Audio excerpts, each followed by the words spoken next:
మన్యం పోరాట యోధుడు, స్వాతంత్ర సమరయోధుడు అల్లూరి సీతారామరాజు 101వ వర్ధంతిని ఈరోజు సిపిఐ ఆధ్వర్యంలో భీమవరంలో ఘనంగా జరుపుకుంటా ఉన్నాం. అల్లూరి సీతారామరాజు 27 ఏళ్ల అతి చిన్న వయసులోనే స్వాతంత్రోద్యమ పోరాటంలో ఒక వీరోచితమైనటువంటి పోరాటాన్ని నిర్వహించారు. బ్రిటిష్ వారి లేకనే ఈ దేశాన్ని నుంచి వెళ్ళగొట్టే దాంట్లో చేసినటువంటి పోరాటంలో ఎంతోమంది యువతకి స్ఫూర్తిగా నిలిచినటువంటి గొప్ప స్వతంత్ర సమరయోధుడు, విప్లవ వీరుడు వాళ్ళ మన్యం పోరాట యోధుడు అల్లూరి సీతారామరాజు.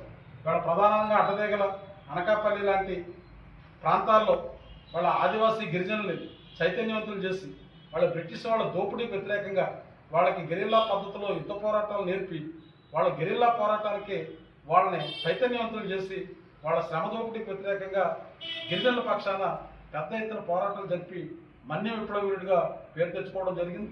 అలాగే స్వతంత్రోద్యమ పోరాటంలో కూడా ఎనలేనటువంటి పాత్ర నిర్వహించారు. వాళ్ళు అల్లూరి సీతారామరాజు, భగత్ సింగ్, రాజ్గురు లాంటి వాళ్ళు నేటి యువతకు ఆదర్శంగా నిలిచినట్లో ఎలాంటి సందేహం లేదు. వాళ్ళు అల్లూరి చేసినటువంటి పోరాట పట్టణ, ఆయన దేశభక్తి, ఆయన దేశం కోసం ప్రాణాలు అర్పించినటువంటి గొప్ప త్యాగనిరతి ఇవాళ మనందరికీ ఆదర్శం కావాలి. అల్లూరి ఆశయాలు ఏదైతే ఉన్నాయో వాటి అమలుకు వాడు పూనుకోవాలి. దురదృష్టవశాత్తు ఇవాళ కేంద్రంలోనూ రాష్ట్రంలో ఉన్నటువంటి ప్రభుత్వాలు అల్లూరి ఆశయాలకు విరుద్ధంగా పనిచేస్తూ ఉన్నారు. ఇవాళ ఏదైతే ఆదివాసీలు, ఇవాళ గిరిజనులు ఉన్నటువంటి ప్రాంతాల్లో, ఇవాళ అటవీ ప్రాంతాల్లో ఇవాళ సహజమైనటువంటి పద్ధతిలో జీవనం సాగించే పద్ధతులకు విరుద్ధంగా అటవీ సంపదను ధ్వంసం చేస్తూ, అడవులను ధ్వంసం చేస్తూ ఆదివాసీలపైన తీవ్రమైనటువంటి ఇబ్బంది పడుతూ ఉన్నారు. వాళ్ళ కగారు పేరుతోటి వాళ్ళ ఆదివాసీలని వేలాది మందిని వీళ్ళ నక్సలైట్ల పేరుతోటి వాళ్ళు హతమారుస్తూ ఉన్నారు. వీళ్ళ గిరిజనుల యొక్క హక్కుల కోసం, వాళ్ళ యొక్క ఉన్నత కోసం, వాళ్ళ యొక్క దోపిడీకి గురవుతున్న పద్ధతులకు వ్యతిరేకంగా మన్యం విప్లవీరుడిగా అల్లూరి సీతారామరాజు వాళ్ళ దోపిడీకి వ్యతిరేకంగా వాళ్ళని చైతన్యవంతులు చేసి బ్రిటిష్ వాళ్ళపైన పోరాటాలు చేయించినటువంటి గొప్ప యోధుడు.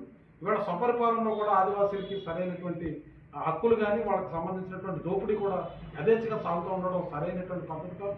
ఇవాళ అల్లూరి సీతారామరాజు ఒక పక్క దేశ స్వాతంత్రోద్యమ పోరాటంలో వీరోచితమైనటువంటి పాత్ర, మరో పక్క దోపిడీకి గురవుతున్నటువంటి ఆదివాసీలు, గిరిజనుల హక్కుల కోసం పోరాటం చేసినటువంటి గొప్ప మన్యం విప్లవ వీరుడు అల్లూరి సీతారామరాజు. ఆయన ఆశయ సాధనకు అందరూ పునరుక్తం కావాలని కోరుకుంటూ, అలాగే అల్లూరి సీతారామరాజు గారికి మరొకసారి విప్లవ జోహార్.